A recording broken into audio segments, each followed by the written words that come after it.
Well, thank you very much, Max.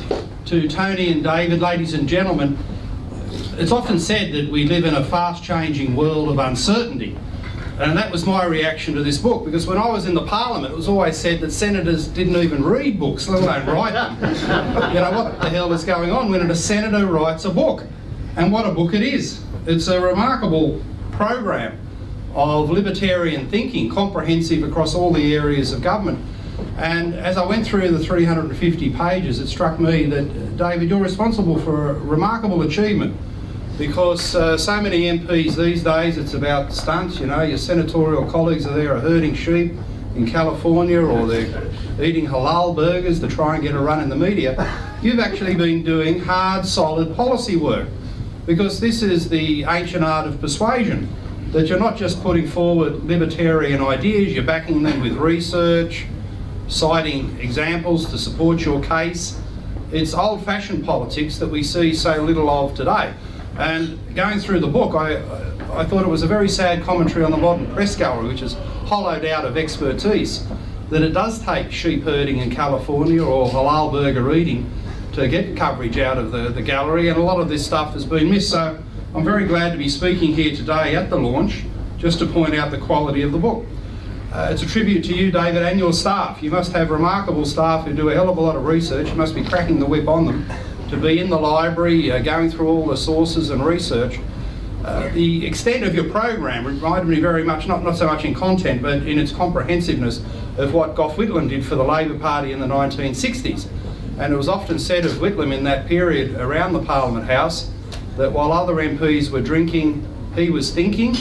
While other MPs were dining, he was refining his ideas.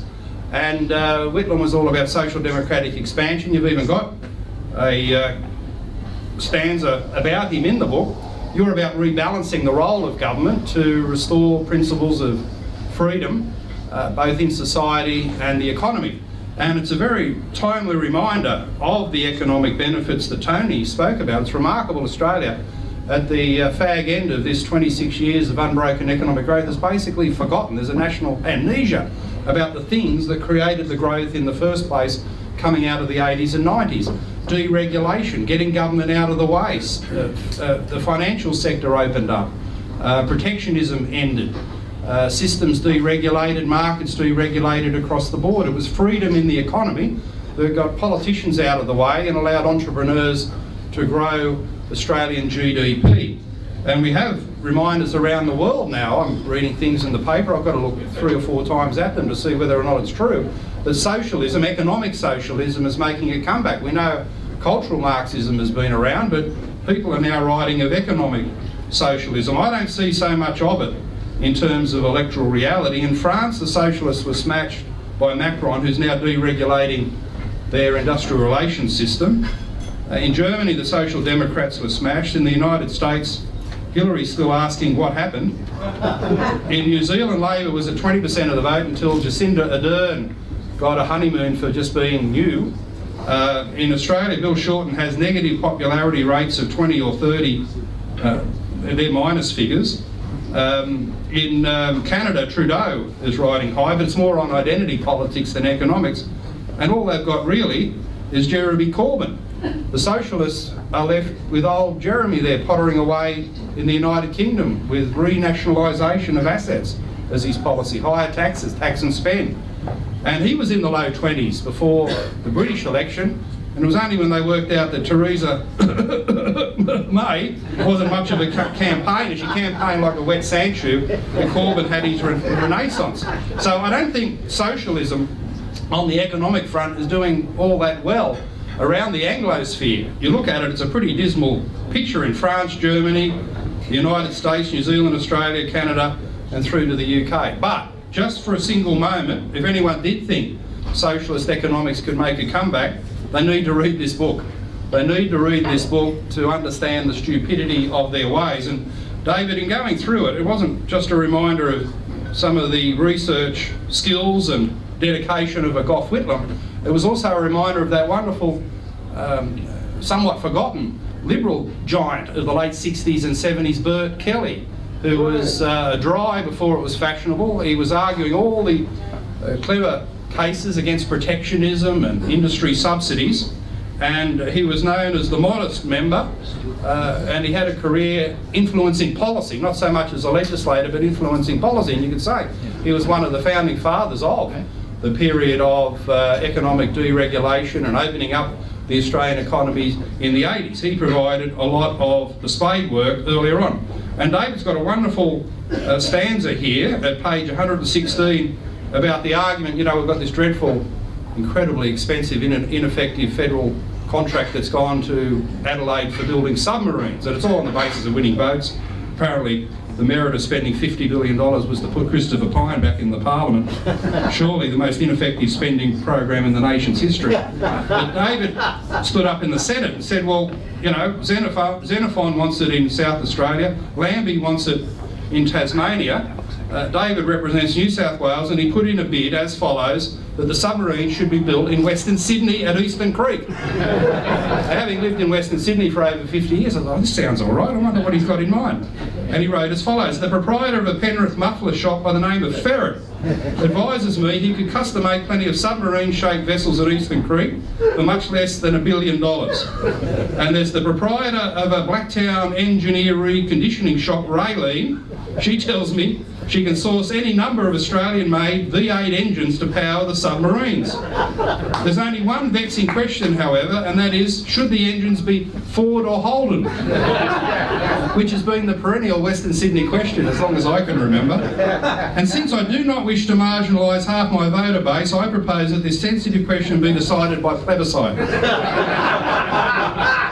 In addition, New South Wales can provide everything else we need for submarines. And he goes on to say that you need the woolen products in there, I assume, for noise insulation. We want very quiet submarines made out of Western Sydney. And the wool would be sourced from Goulburn merino wool, knitted by Slim Dusty's daughter, and hung up in the submarine control room. This is such a wonderful proposal. And of course, an Aussie sub would not be complete without some bumper stickers commemorating various B&S balls and reminding foreign invaders to F off, we're full. To make it completely Aussie, I propose that the whole Eastern Creek Submarine Corporation be overseen by Dick Smith. And then David wraps up this argument that the most important reason to adopt my modest proposal is Western Sydney is home to about 1 million voters, and isn't that what this is all about? Well, how true, how true. So, you know, that is Burke Kelly-esque. The use of humour, ridicule, poking holes in a good-natured way in the argument about these submarines and their construction. I mean, that is just such an effective demolition of the argument using good humour. So it's not just the research and the quality of the argument. David, you mightn't think so, but he's got a wonderful sense of humour. And again, it's something that the press gallery has missed. So I was enchanted by this book. I wrote up a piece in the Daily Telegraph last week. I'm a bit restricted here today. I used all my best lines in the telly, but hopefully I've paid tribute and given you a decent outline of what it's about. The other thing about the book that I'd close on is its effectiveness in getting outside the echo chamber. So much of modern politics is people talking to people they agree with, who agrees with the next person. I'm describing ABC TV panels here where it's an agree-a-thon. They all sit there agreeing with each other. Well, David actually challenges people, sometimes from what might be thought of as a left-wing perspective, sometimes from a right-wing perspective, to get outside of their echo chamber and consider their thinking from first principles.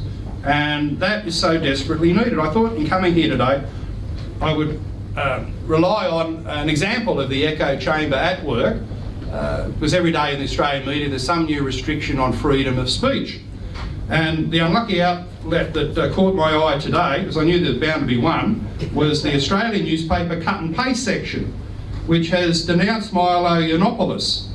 And they've quoted Max Markson here, describing you, Max, as a spin doctor. Really? I can't believe that.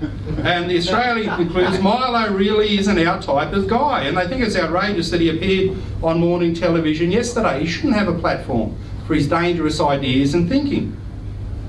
Now, you've got to understand, Milo Yiannopoulos was part of Breitbart, which played a significant role in the election of Donald Trump. Wouldn't you want to learn from someone who had that success in being a part, a small but significant part, of the most amazing election result in our lifetime? And this is a newspaper that on the front page that day, the morning of the American election, had the following words: "It's all over, Hillary has won. You can take it to the bank." We'll talk about a global financial crisis. If you took the idea Hillary's already won and took that to the bank, you'd have a very low rate of return. So this is a newspaper that absolutely and thoroughly embarrassed and humiliated itself with its stupidity on the day of the American election.